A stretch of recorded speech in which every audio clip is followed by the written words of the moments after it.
నమస్కారం వార్తలకు స్వాగతం. ముందుగా ముఖ్యాంశాలు.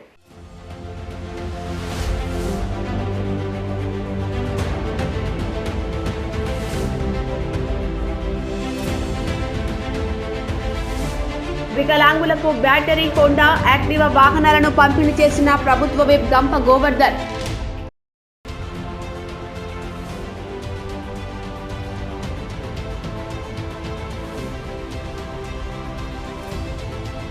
వికలాంగులకు బ్యాటరీ హోండా యాక్టివా వాహనాలను పంపిణీ చేసిన ప్రభుత్వ whip Gampa Govardhan. Health director Srinivasarao media సమావేశం. పెరుగుతున్న కేసుల దృష్ట్యా ప్రజలు అప్రమత్తంగా ఉండాలని హెచ్చరిక.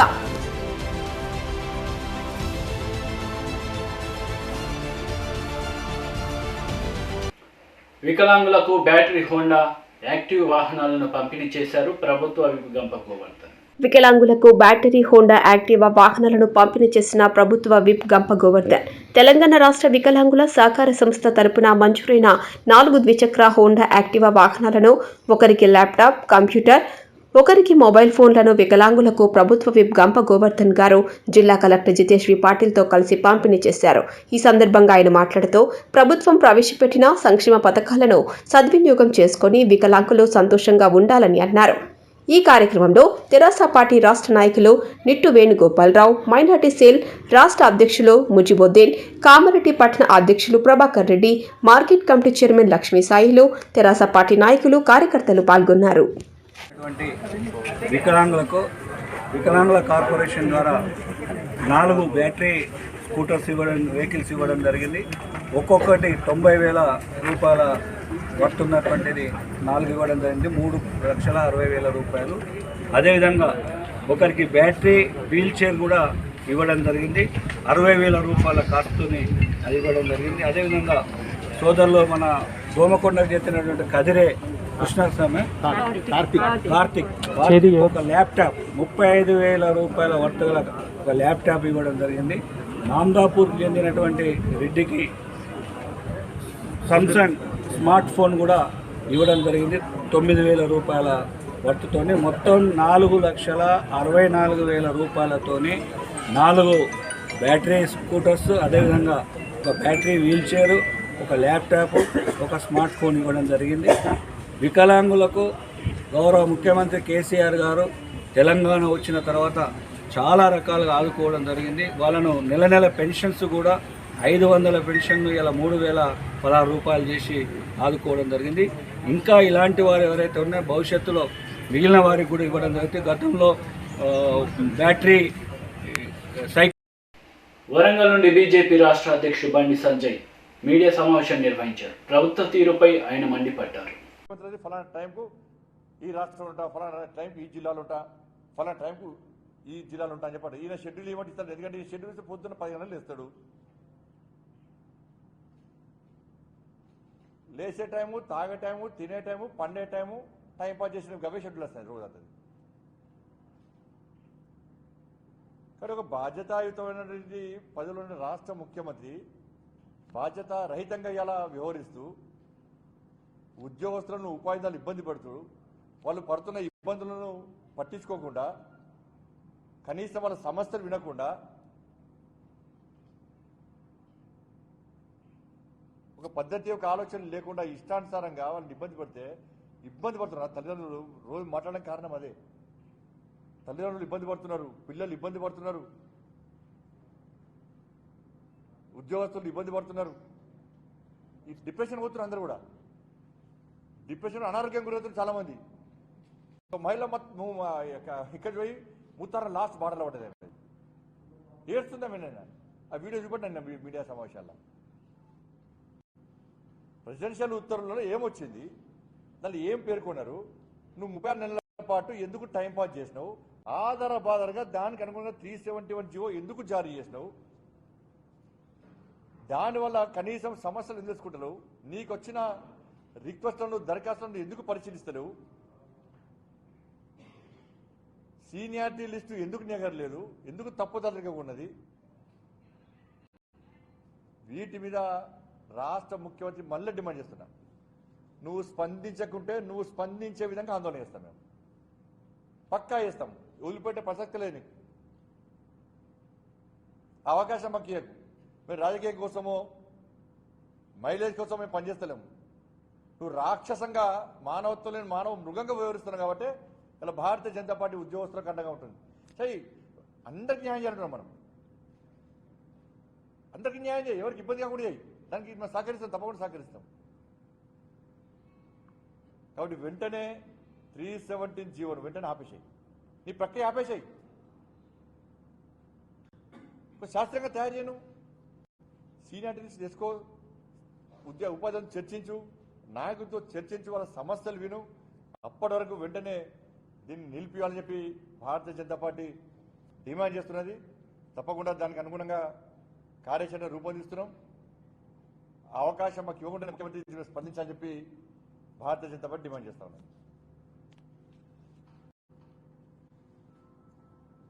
అన్న సమస్య లేదు, సమస్య ఉన్నట్టు చిత్రీకరించే ప్రయత్నం చేస్తుంది. ఎందుకంటే ఇప్పుడు తెలంగాణ రాష్ట్రంలో ఉద్యోగుల ఇష్యూ చాలా బర్నింగ్ ఇష్యూ. నిరుద్యోగ యువత ఉద్యమం చేయడానికి సిద్ధమయ్యారు, ఉద్యోగం ఎక్కడానికి సిద్ధమయ్యారు.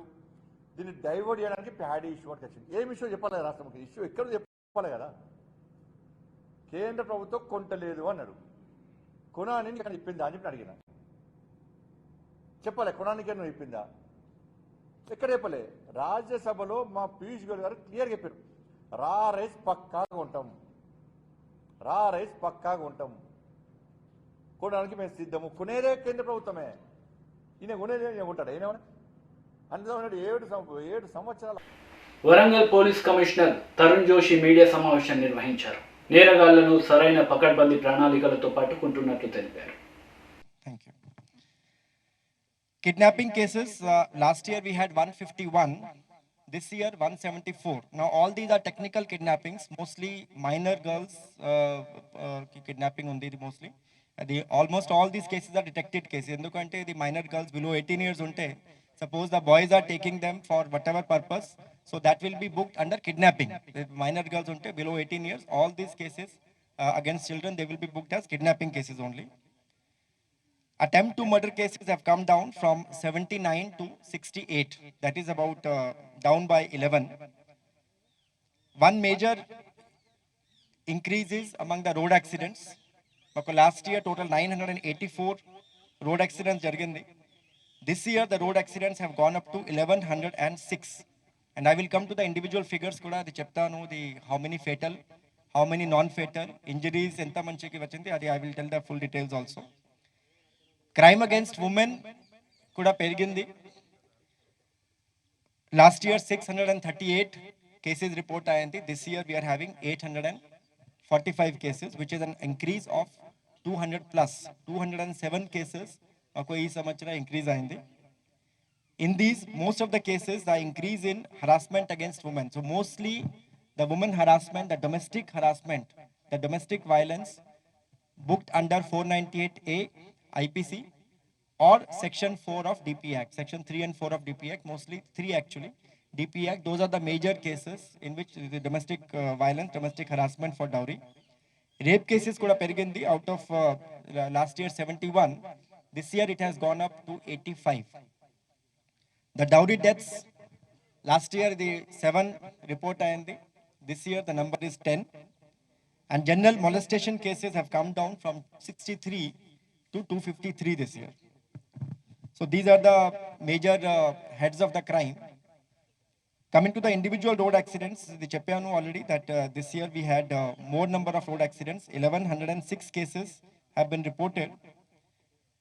In these 1106 cases, 426 deaths have taken place, which means 426 fatalities. So in the 1106 law, last year the number of deaths was 386, and this year it is 426, which means there is an increase of 40. So that is why memo the road safety ki focus chesamu madhyalo, and we will continue to focus in the coming year also. The injured persons kuda, the non-fatal accidents kuda perigindi. Last year total injured persons was 950. This year it is 1150. So in both categories, the road accidents, overall road accidents rate of increase is 11%. The number of deaths, the rate is 9.94%, which is nearly 10% increase in the deaths. And injured persons also, there's an increase of 14%. So this is regarding the road accidents.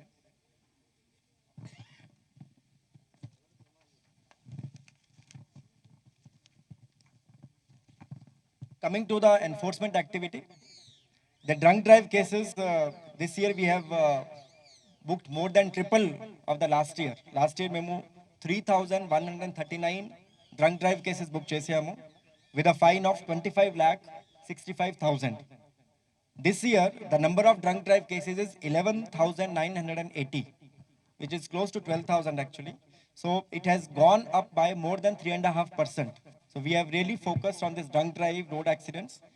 Fine kuda last year 25.65 lakh. This year it has gone up to 65 lakh 68,000. So that is the drunk drives have gone up, and the cases have gone up by 83%. Gutka cases. This year we have booked 155 cases, 217 manchik arrest chesamu.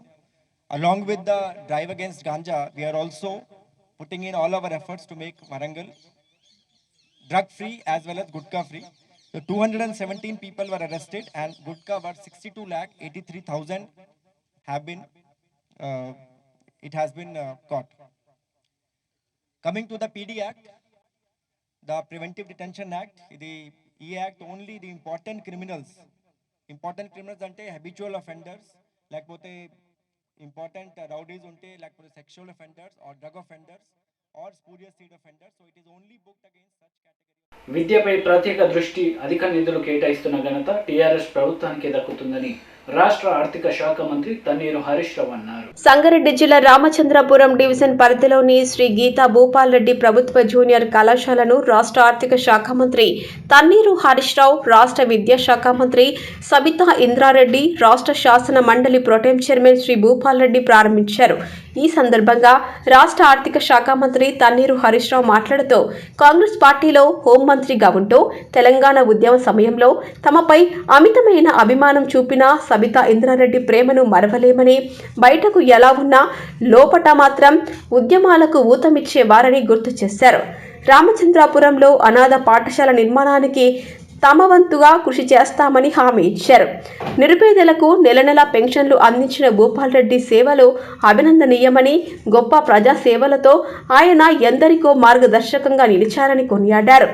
Bhupal Reddy అభ్యర్థన మేరకు ఆర్సీపురంలో బాలికల హాస్టల్లో నిర్మాణానికి కృషి చేస్తాం, degree కళాశాల నిర్మాణానికి కృషి చేస్తామని, రాయసముద్రం చెరువును సిద్దిపేటలోని కోమటి చెరువుకు దీటుగా తయారు చేస్తామన్నారు. రాష్ట్ర విద్యాశాఖ మంత్రి సబితా ఇంద్రారెడ్డి రాష్ట్ర ప్రభుత్వం విద్యపై ప్రత్యేక దృష్టి సారించిందన్నారు.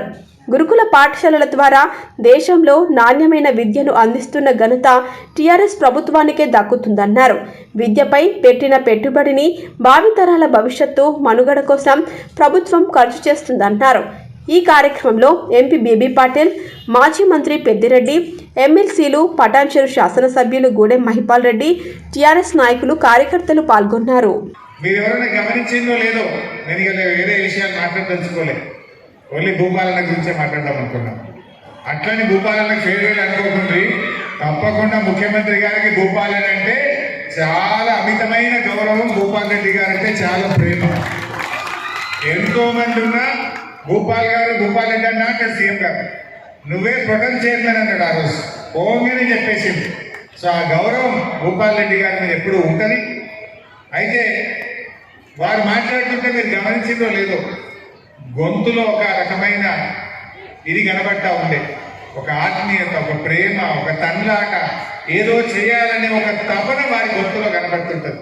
అందరం మాట్లాడుతుంటాం, అది వేరు. కానీ ఆ మాటలోని ఆత్మీయత, ఆ మాటలోని తన్లాట అనేటువంటిది ఇవాళ నేను భూపాలన్న గొంతులో చూస్తూ ఉంటే నాకు ఎంతో ఇది కలిగింది. సో డెఫినెట్గా మా భూపాలన్న అంటే మా జిల్లాలో అందరికీ కూడా చాలా గౌరవం.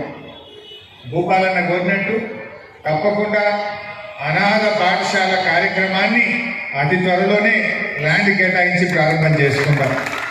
ఏమంటున్నా, ఇంకా 2 కోట్లు కానీ 3 కోట్లు కానీ నేను చేస్తా. నిరుపేదలు తల్లి లేని పిల్లలకు నేను ఒక తండ్రిగా ఉంటా, ఒక కుటుంబ పెద్దగా ఉంటా, ఆ పిల్లల మంచి చెడు నేను చూసుకుంటా, నేను అంత మంచి కార్యక్రమం స్టార్ట్ చేస్తా అని చెప్పి మాట్లాడాడు. ఇవాళ కేసీఆర్ గారు వచ్చినాక 2000 పింఛన్ అయింది. వెనకటప్పుడు తెలుగుదేశం గవర్నమెంట్ ఉండగా పింఛన్ కావాలంటే ఊళ్ళో వాడు చచ్చిపోతేనే మళ్ళీ పింఛన్. అటువంటి కాలంలో పెన్షన్ లేనటువంటి నిరుపేదలకు ఎంతో మందికి తన స్వంత డబ్బులతో నెల నెల పెన్షన్ ఇచ్చినటువంటి మా అన్న మా భూపాలన్న గారు. అరే నేను మర్చిపోతాను, నా చేతులు కూడా ఇచ్చిన అవసరం. సో అట్లా గౌరవనీయులు మా భూపాలన్న గారు 3 సార్లు శాసన మండలి సభ్యులుగా కొన్ని ప్రభుత్వ కార్యాలయాలకు భవనాలకు కూడా ఏదైనా కావాలి మా రాజేశ్వరుల సర్పంచ్ ఉన్నప్పుడు ఈ కాలంలో భూములు ఇస్తారు. 40 మందితో మొదలైన ఈ కాలేజ్ని రోజు రోజుకు స్ట్రెంత్ పెంచాలనే ప్రయత్నంలో వారు తీసుకునే చర్యలన్నీ కూడా ఒక్కొక్కటి చెప్తూ ఉన్నప్పుడు నిజంగా ఈరోజు వారి మొహంలో అంటే చిన్న పాపని కష్ట నష్టాలు ఓర్చి పెంచిన తర్వాత వృద్ధిలోకి వస్తే తల్లిదండ్రులు ఏ విధంగా సంతోషపడతారో ఈరోజు కాలేజ్ ఇంతమంది స్ట్రెంత్తో వృద్ధి చెందుతూ ఉంటే నిజంగా వారు సంతోషపడతా ఉన్నారు. వారికి మనస్ఫూర్తిగా అభినందనలు తెలియజేస్తూ అలాంటి సహకారాన్ని అందిస్తున్న మంత్రి గారికి గౌరవ శాసనసభ్యులు కూడా మరొకసారి ధన్యవాదాలు తెలియజేస్తూ బాగా ఆలస్యమైంది. రాష్ట్రం ముందుకు వాళ్ళ సంఘటనతో పనిచేస్తూ ఉన్నారు. చిన్నప్పుడు మా టీచర్స్ చెప్పేవాళ్ళు చరిత్ర చదవడం కాదు చరిత్ర సృష్టించాలని. అలా చరిత్ర సృష్టించిన వ్యక్తి గౌరవ ముఖ్యమంత్రి కేసీఆర్ గారు. ఏది తీసుకున్నా వారు వేసిన ప్రతి అడుగులో ఒక చరిత్ర ఉంది. తెలంగాణ రాష్ట్రాన్ని సాధించడం కావచ్చు, వచ్చిన రాష్ట్రం సాధించిన రాష్ట్రంలో ప్రతి ప్రాజెక్టు కూడా ప్రతి పథకం కూడా ఈరోజు దేశంలో ప్రతి ఒక్కరు తిరిగి చూసేటట్టు చేసిన కార్యక్రమాలు ఎన్నో. దాంట్లో మన విద్య గురించి ఆలోచిస్తేనే గతంలో మాటలకి పరిమితం అవుతూ ఉండేది, కానీ ఈరోజు కేజీ టు పీజీ అంటే దాన్ని చేసి చూపించేటట్టు అనేకమైన సంస్థలను తీసుకొచ్చి ఈరోజు విద్యాపరంగా ప్రతి ఒక్క అడుగు వేయడం జరుగుతూ ఉంది. గుర్తు తెలియని దుండగులు ఇండియన్ పెట్రోల్ బంకులో చొరబడి పనిచేస్తున్న వారిపై కర్రలతో కొట్టి 40,000 రూపాయలు అపహరించారు. నిజామాబాద్ జిల్లా దర్పల్లి మండల కేంద్రంలో ఇండియన్ ఆయిల్ పెట్రోల్ బంకుపై బుధవారం రాత్రి 8 గంటల ప్రాంతంలో దుండగులు దాడికి పాల్పడి 40,000 ఎత్తుకెళ్లారని బంకు యజమాని పోలీస్ స్టేషన్లో సమాచారం అందించగానే సిఐ శ్రీశైలం సంఘటన స్థలానికి చేరుకొని వివరాలు తెలుసుకుని తెలిపిన ప్రకారం సుమారు 4 మందికి పైగా గుర్తు తెలియని దుండగులు బంకు వెనుక వైపు నుండి వచ్చి రాళ్లతో మెరుపు దాడి చేశారని, దాడి చేయడంతో గది అద్దాలు పగిలాయని, కర్రలతో ఫర్నిచర్ను ధ్వంసం చేశారని, బంకులో పనిచేసే రామ్దాస్పై దుండగులు కర్రలతో దాడి చేయగా చెయ్యి పైకి కొట్టగానే అక్కడి నుండి రామ్దాస్ బయటకు పరిగెత్తాడని, దుండగులు బంకులోని క్యాష్ కౌంటర్ను వెనుకకు తీసుకువెళ్లి పగలగొట్టి పొలాల గుండా పరారయ్యారని, క్యాష్ కౌంటర్ నుండి సుమారు 60,000 వరకు నగదు ఉండగా దుండగులు ఎత్తుకెళ్తుండగా రామ్దాస్ కేకలు వేయడంతో సమీపంలోని గ్రామస్తులు వచ్చి గాలించినప్పటికీ వారి ఆచూకీ తెలియలేదని బంకు యజమానిని వివరాలు తెలపడంతో సిఐ సిబ్బందితో కలిసి చుట్టుపక్కల గాలింపు చేపట్టినప్పటికీ దుండగుల జాడ కనిపించలేదని, సీసీ ఫుటేజ్ పరిశీలించి క్లూస్ టీం, డాగ్ స్క్వాడ్లతో దర్యాప్తు చేపట్టామని, చోరీకి పాల్పడ్డ దుండగులను పట్టుకుంటామని అన్నారు. అనంతరం నిజామాబాద్ ఏసీపీ వెంకటేశ్వర్లతో కలిసి సిపి నాగరాజు సంఘటనా స్థలానికి చేరుకొని కేసు నమోదు చేసుకొని అన్ని కోణాల్లో దర్యాప్తు ప్రారంభించామని తెలిపారు.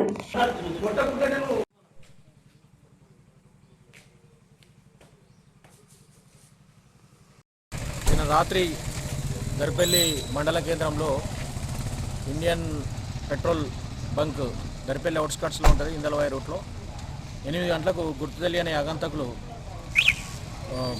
పెట్రోల్ బంకు బ్యాక్ సైడ్ నుంచి, పెట్రోల్ బంక్ బ్యాక్ సైడ్ అంతా ఐసోలేటెడ్ ఏరియా ఉంటుంది, బ్యాక్ సైడ్ నుండి సడన్గా వచ్చి ఆ పెట్రోల్ బంక్లో పనిచేస్తున్న వాళ్ళను బెదిరించి దానిలో ఒక వ్యక్తిని కర్రతో కొట్టి చేతి మీద బెదిరించి లాకరు క్యాష్కి సంబంధించిన టేబుల్ తీసుకొని పోయి బ్యాక్ సైడు సుమారుగా ఒక 47,000 రూపాయలు 44,000 రూపాయలు ఎత్తుకొని వెళ్ళినారు. దీనిపై పెట్రోల్ బంక్ యజమాని కంప్లైంట్ ఇస్తే ఫిర్యాదు మీద కేసు. మంత్రి కేటీఆర్ నేడు గ్రేటర్ హైదరాబాద్లో పర్యటించారు. స్ట్రాటజిక్ నాలా డెవలప్మెంట్ ప్రోగ్రాం ఎస్ఎన్డీలో భాగంగా నాలా రిటైనింగ్ వాల్ నిర్మాణ పనుల ప్రారంభానికి నేడు శ్రీకారం చుట్టారు. పోయిన సంవత్సరం అక్టోబర్ నెలలో వర్షాలు విపరీతంగా పడ్డప్పుడు కుంభవృష్టి మాదిరిగా హైదరాబాదులో మేఘాలు ఆకాశం చిల్లుబడ్డదా అన్నట్టు వర్షం పడ్డప్పుడు ఈ మొత్తం హుస్సేన్ సాగర్ సర్ప్లస్ నాలా ఏదైతున్నదో హుస్సేన్ సాగర్ కింది నుంచి మూసి దాకా పొంగి ఆనాడు ఈ నల్లకుంట ప్రాంతంలో ఇంకా కిందికి అంబర్పేట ప్రాంతంలో చాలా పెద్ద ఎత్తున అశోక్ నగర్లో కానీ ఇంకా పైన ముషిరాబాద్లో కూడా చాలా పెద్ద ఎత్తున ప్రజలు ఇబ్బంది పడ్డ విషయం మీ అందరికీ కూడా గుర్తుంది.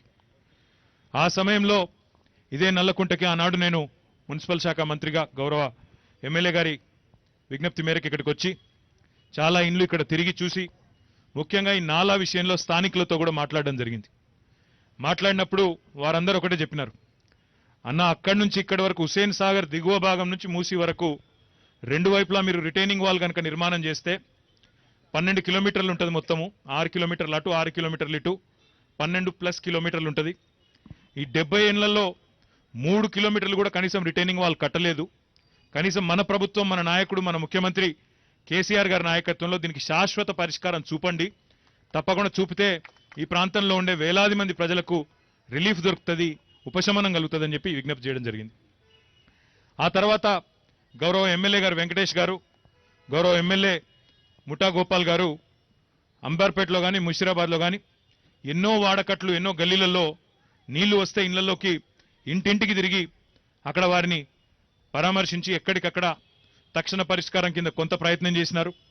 కానీ అల్టిమేట్గా వారిద్దరు కూడా వచ్చి నన్ను, మంత్రి గారు శ్రీనివాస్ యాదవ్ గారిని కలిసి, అన్న శాశ్వత పరిష్కారం కావాలంటే మాత్రం ఏ రకంగానైతే రోడ్ల మీద ఒక మంచి కార్యక్రమం తీసుకున్నామో, రోడ్లను వ్యూహాత్మకంగా అభివృద్ధి చేయడానికి strategic road development programme SRDP తీసుకున్నామో, వ్యూహాత్మక రోడ్ల అభివృద్ధి కార్యక్రమం తీసుకున్నామో, అదే పద్ధతిలో హైదరాబాద్ మహానగరానికి శాశ్వతంగా చికాకు పోవాలి అంటే నాలాలను కూడా ఒక వ్యూహాత్మకంగా తీసుకొని ఒక పద్ధతి ప్రకారం దశల వారీగా చేసుకుంటూ పోవాలని చెప్పి వారితో పాటు మన మిత్రులందరూ కూడా విజ్ఞప్తి చేయడం జరిగింది.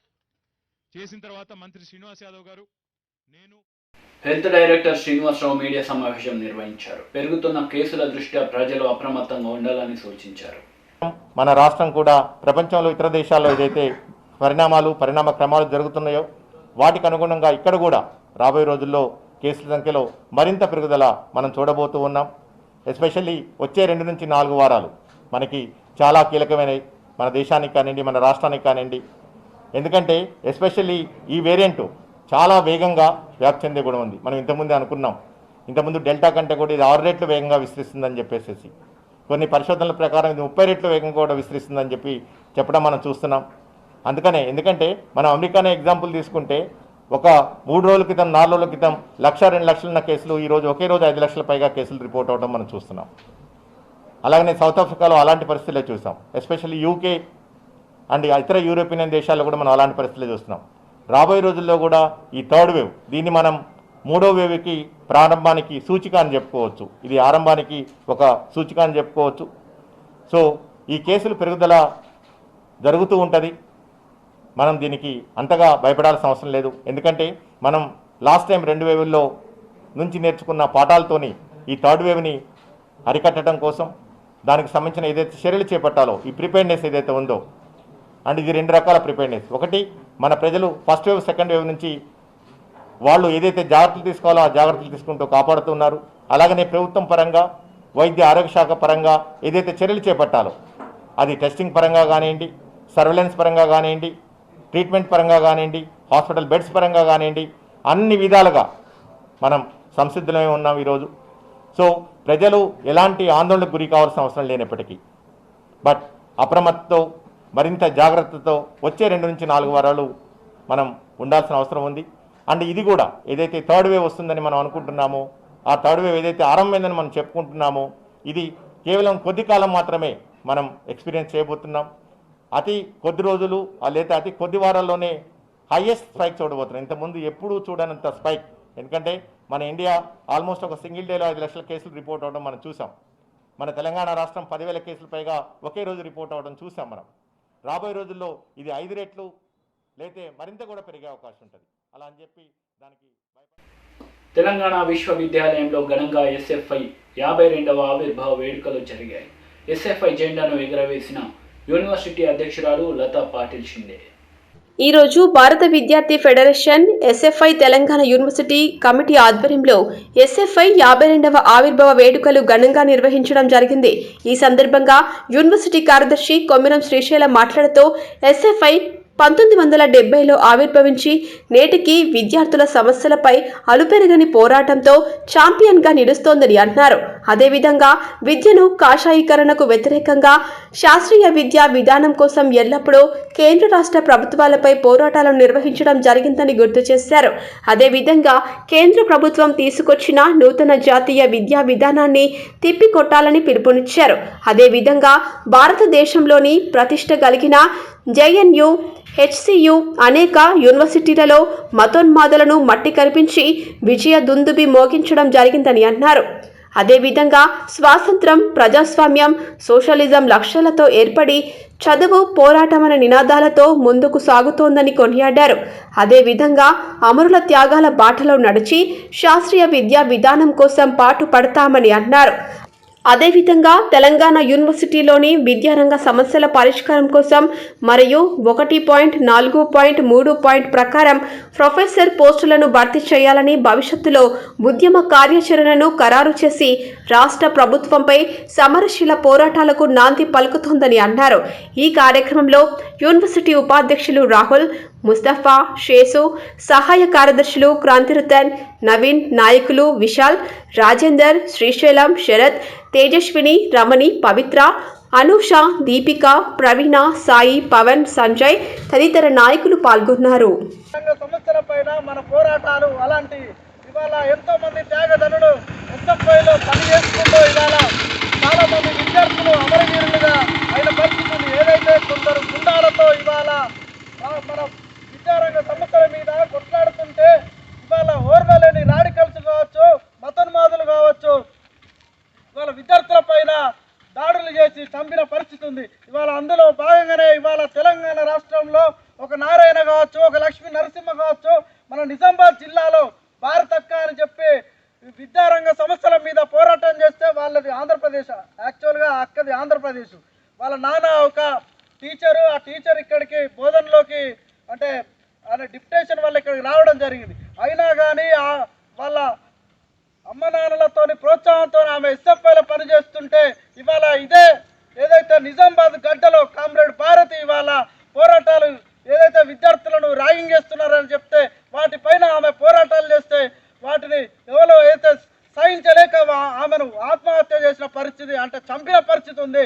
ఇవాళ ఎస్ఎఫ్ఐ నిరంతరం విద్యార్థుల పక్షాన విద్యారంగ సమస్యల మీద పోరాడడానికి ఆమె ఒక నిఘంటువుగా మనకు భారతక్క కనబడుతుంది. అందులో భాగంగానే ఇవాళ నారాయణ కావచ్చు, వరంగల్లో చనిపోయిన నారాయణ కావచ్చు, మహబూబ్ నగర్లో లక్ష్మీ నరసింహ కావచ్చు, ఎందరో త్యాగధనుల ద్వారా ఇవాళ ఎస్ఎఫ్ఐ ఇవాళ పురుడు పోసుకుంది.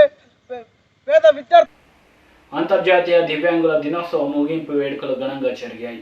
వికలాంగులకు నిత్యావసర వస్తువులు, కుట్టు మిషన్లు, ఔషధాలు అందించి బీజేపీ నాయకులు మాజీ జడ్పీటీసీ శ్రీకాంత్ గౌడ్ తన ఔదార్యం చాటుకున్నారు. సంగారెడ్డి జిల్లా పటాన్చెరు మండలం ముత్తంగి గ్రామంలో అంతర్జాతీయ దివ్యాంగుల దినోత్సవం ముగింపు వేడుకలను మాజీ జెడ్పీటీసీ శ్రీకాంత్ గౌడ్ ఘనంగా నిర్వహించారు. దివ్యాంగులకు నిత్యావసర వస్తువులు, కుట్టు మిషన్లు, మందులు అందజేశారు. వివిధ రంగాల్లో రాణిస్తున్న దివ్యాంగులకు శాలువాలతో సత్కరించి నగదు బహుమతిని అందజేశారు. ఈ సందర్భంగా ఆయన మాట్లాడుతూ అంగవైకల్యం లోపం కాదని, ఈ సమాజంలో అన్ని అవయవాలు సక్రమంగా ఉండి కూడా దొంగతనాలకు, మోసాలకు పాల్పడుతున్నారని, అలాంటి పాపాలకు దూరంగా ఉండేందుకు దేవుడు మిమ్మల్ని ఇలా మనుషుల రూపంలో ఉండే దేవుళ్లను సృష్టించారని తెలిపారు. వైకల్య లోపమని కృంగిపోకుండా తమలోని ప్రతిభను వెలికితీసి సమాజం మనవైపు చూసేలా కృషి చేయాలని కోరారు. తాను ఉన్నంత వరకు తనకు చేతనైనంత చేయూత ఎల్లప్పుడూ అందిస్తానని హామీ ఇచ్చారు. దివ్యాంగులను చూసి జాలి చూపి వారికి తక్కువ చేయకుండా వారిలోని ప్రతిభను గుర్తించి చేతనైన సహాయము అందించాలని, వారిలో కూడా చాలా ప్రతిభను దాగి ఉంటాయని వాటిని గుర్తించి చేయూతనివ్వాలని కోరారు. నిజంగా కూడా ఎందుకంటే మిమ్మల్ని ఎక్కువసేపు కూర్చోబెట్టే ఇష్టం లేక ఈ కార్యక్రమాన్ని అంగు ఆర్భాటాలు లేకుండా మీరు ఎంజాయ్ చేసే విధంగా చేయాలనే కొద్ది మందిని మాత్రమే పిలవడం జరిగింది. ఎందుకంటే వచ్చిన వాళ్ళని మనం రెస్ట్రిక్ట్ చేయలేము. వాళ్ళ ఆవేదన, వాళ్ళ ఆతృత ఎందుకంటే కొందరికి విషయాలు చెప్పాలన్నతో చాలా సమయం అయిందో మీరు ఎక్కువసేపు కూర్చోలేదన్న ఒకే ఒక ఆలోచనతో. కానీ మీ కార్యక్రమం కాబట్టి ఏదో పూలను చేద్దాం, మమ అనిపించి చేతులు దులుపుకుందాం అనేది కాకుండా మీరు సమాజంలో ఎంత ముఖ్యమో మీకు తెలవాలని. ఎందుకంటే మీ దాంట్లో చాలా మంది ఇతరుల అభిప్రాయం, ఇప్పుడు కుల వివక్ష అనే ఒక మహమ్మారి ఉండేది, అది పోయింది. కుల వివక్ష మళ్ళా గుర్తు చేయాలంటే వాళ్ళే చెప్పాలి. అంగవైకల్యం అనేది, ఆ డిసేబిలిటీ అనేది, డిఫరెంట్లీ ఏబుల్డ్ అనేది, ఇట్లా వివిధ పేర్లు పెడుతున్నప్పటికీ మనం కానే కాదు. అన్ని మంచిగా ఉన్నాడు, ఏం చేస్తున్నాడు, దొంగతనాలు చేస్తున్నాడు, రేపులు చేస్తున్నాడు, నలుగురిని ముంచుతున్నాడు, కానీ మీరు అవేవి చేయట్లేదు కదా. దేవుడు అందుకనే ఆ పాపాలు మీకు వద్దని చెప్పే ఇట్లా ఇచ్చిందని అనుకుంటున్నాను. వార్తలు ముగించే ముందు ముఖ్యాంశాలు మరోసారి.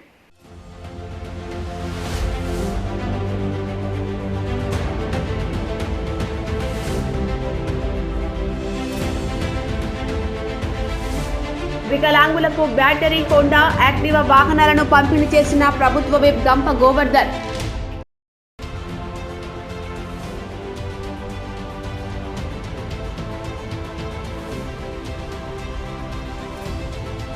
వికలాంగులకు బ్యాటరీ హోండా యాక్టివా వాహనాలను పంపిణీ చేసిన ప్రభుత్వ whip Gampa Govardhan. Health director Srinivasarao media సమావేశం.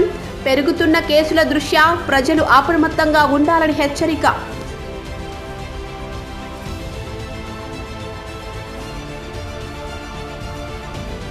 ఈ వార్తలు ఇంతటితో సమాప్తం. తిరిగి ప్రసారమయ్యే వార్తలు మళ్ళీ కలుద్దాం. అంతవరకు సెలవు. నమస్తే.